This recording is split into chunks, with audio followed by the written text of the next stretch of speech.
నీ సేవలో ఎదురైనా ఎన్నో సమస్యలలో నా బలమును చూచుకుని నిరాశ చెందితిని.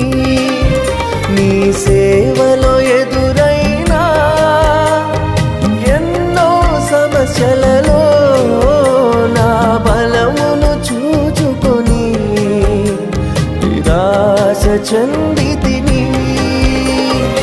భారమైన ఈ సేవను ఇక చేయలేనని అనుకొనగా, భారమైన ఈ సేవను ఇక చేయలేనని అనుకొనగా, ప్రధాన యాజకుడా యేసు నీ అనుభవాలతో బలప